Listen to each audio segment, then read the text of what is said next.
What happens when a man who is supposed to uphold the law becomes the central suspect in a brutal crime? This was the shocking question raised by the Alex Murdaugh case. Alex Murdaugh, scion of a powerful South Carolina legal dynasty, was found guilty in March 2023 of his wife and younger son's death. The story is a dramatic tale of family, wealth, addiction, and the law turned upside down. In October 2025, Hulu's dramatized series, Murdaugh, Death in the Family, has reignited interest, but the facts remain chilling. On June 7, 2021, Alex Murdaugh called 911 claiming he had found his wife Maggie, age 52, and son Paul, age 22, dead on their private hunting estate in Colleton County. The night's events, the investigation, the trial, and its aftermath have unfolded in a step-by-step saga loaded with intrigue and betrayal. The Murdaugh family is an American family from the Low-Country region of South Carolina. From 1920 until 2006, 3 generations of Murdaugh men held the elected office of 14th Circuit Solicitor, a state prosecutor, giving the region the nickname Murdaugh Country. Alex Murdaugh, full name Richard Alexander Murdaugh, born on May 27, 1968, grew up in this environment. He graduated from the University of South Carolina and joined the family law firm, PMPED, as a personal injury attorney. Alex married his college sweetheart, Margaret Kennedy Branstetter, known to everyone as Maggie, on August 14, 1993. They had 2 sons, Buster Murdaugh, born on April 11, 1996, and Paul Terry Murdaugh, born on April 14, 1999. By all appearances, they were a close, prominent family, centered on their sprawling family property, a 1,770-acre hunting estate called Moselle, located in Islandton, South Carolina. But behind the facade of respectability, a dangerous spiral was already in motion. Starting in the early 2000s, following a knee surgery, Alex developed a severe addiction to powerful prescription pain medication. To fuel this costly habit and maintain his lavish lifestyle, he began a long-running series of stunning financial crimes, secretly diverting and misappropriating millions of dollars from his clients, his own law firm, and from the family of his former housekeeper, Gloria Satterfield, who had died in a fall at the Moselle property in 2018. The Murdaugh family was already reeling long before the tragic events of 2021. On February 26, 2019, Alex and Maggie's youngest son, Paul Murdaugh, was involved in a boating accident on the Beaufort River. Paul, who was driving the boat, was criminally indicted for the incident, which resulted in the death of 19-year-old Mallory Beach. The Beach family had filed a massive wrongful death lawsuit against the Murdaugh family. Paul was charged in the death of Mallory Beach. The Beach family was preparing a $15 million wrongful death suit, and Paul's criminal trial was set for July 10, 2021. Prosecutors argued that Alex attacked Maggie and Paul to distract from these problems, effectively silencing Paul before the boating trial could expose his own and Alex's wrongdoing. On June 7, 2021, Alex called Maggie and asked her to come to Moselle, saying they would visit his terminally ill father, Randolph Murdaugh III. Hey, Mags. You headed out yet? Not yet. What's going on? Your daddy's not doing too great. Thought maybe you'd come to Moselle, see him while there's time. Okay, I'll grab a jacket and head that way. Appreciate it. Drive safe. I will. Maggie, who was at their beach house, texted a friend saying Alex sounded fishy and was up to something. At 10:06 p.m., Alex called the 911 dispatcher, claiming he had just returned home and discovered the bodies of his wife and son near the dog kennels. In his 911 call, he said, "My wife and son were just attacked badly." He initially told investigators he had been nowhere near the kennels before finding them. In reality, Maggie and Paul had been dead an hour or more earlier. The South Carolina Law Enforcement Division led the investigation. Paul was attacked by shotgun, and Maggie was attacked by AR-style rifle, including in the back and even as she fell. Both were pronounced dead at the scene.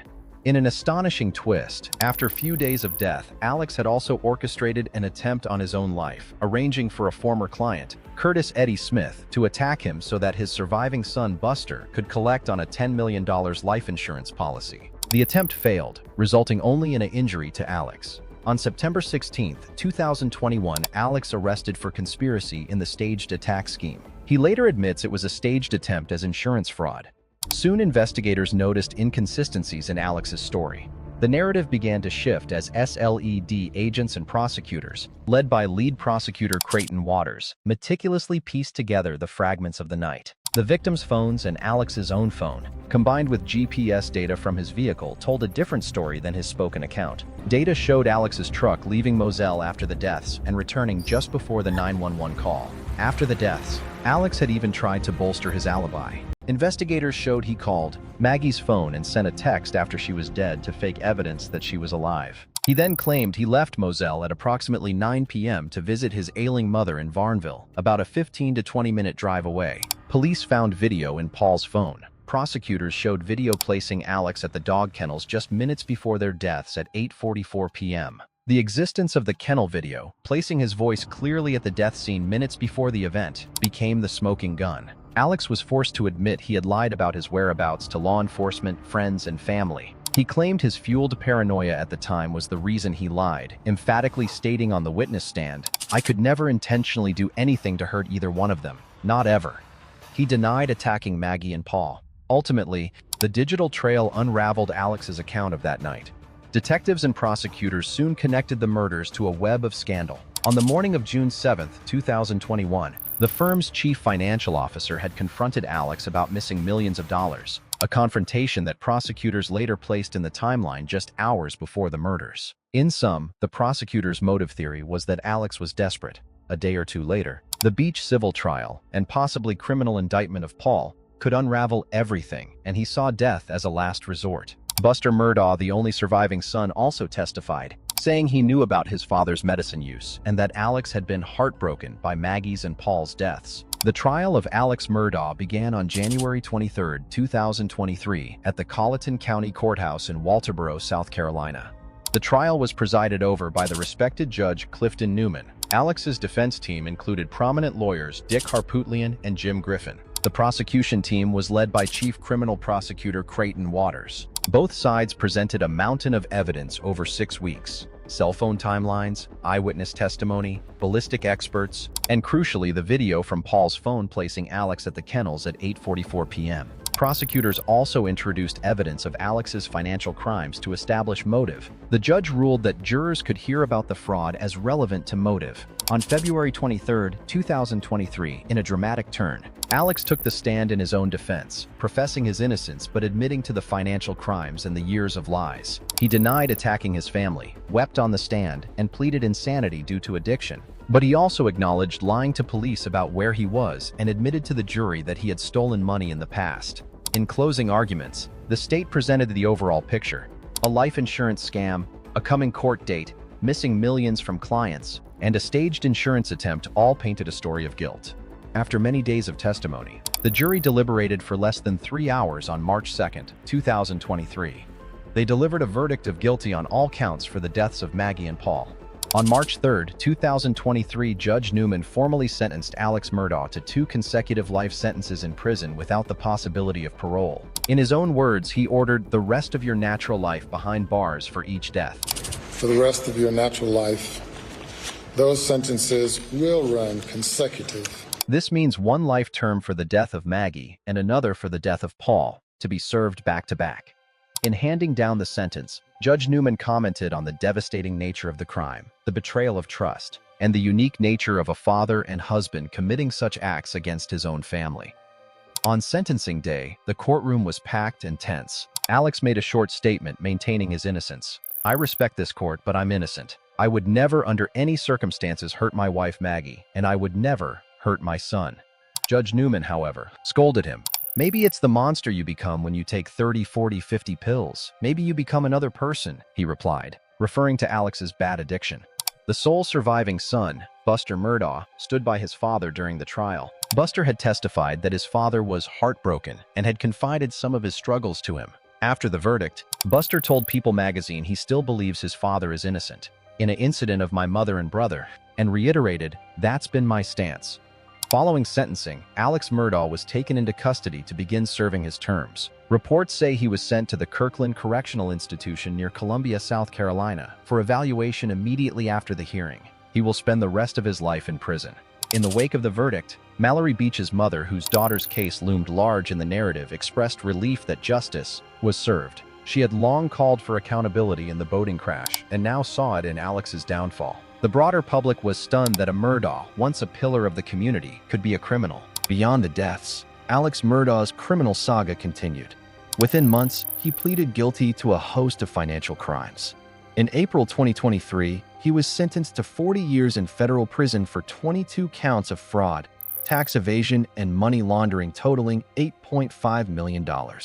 In November 2023, a state court sentenced him to 27 years to run concurrently for additional state indictments. He has been disbarred and his assets seized. The Murdaugh law firm has fired him. The family name lies in tatters. Where is Alex now? He remains in a South Carolina prison. His lawyers continue to appeal his conviction. They filed a massive appeal to the state Supreme Court, arguing that a circuit clerk improperly influenced the jurors and that evidence of his financial crimes prejudiced the jury. So far, a state judge has refused to grant a new trial. Prosecutors say Alex Murdaugh attacked Maggie and Paul to distract from his crimes. Defense lawyers counter that no hard physical evidence like the attack tool tied Alex conclusively to the crime scene, and they claim a fervid media turned him into a monster in the public eye. The jury sided with the prosecution, but debates still rage. The Alex Murdaugh case remains a cautionary tale. A family that once ran justice in its corner of South Carolina found itself at the center of the very crimes a solicitor should prevent. At sentencing, Judge Newman implicitly asked, "How can society trust the law if its guardians become criminals themselves?" Indeed, one Attorney General official remarked after the verdict, "The wealth and prestige of this family did not put them above the law. The victims Maggie and Paul are gone, and the Murdaugh name is forever marked by the tragedy." As Hulu's documentary and news outlets continue to analyze every twist, the case leaves the question hanging. If even the protectors of the law break it, what hope does the rest of us have for justice? The answer, it seems, depends on holding everyone accountable, no matter how powerful. Recently, Hulu released a brand new documentary series titled Murdaugh: Death in the Family. The series dives deep into the Alex Murdaugh case and is currently trending at #1 on the platform.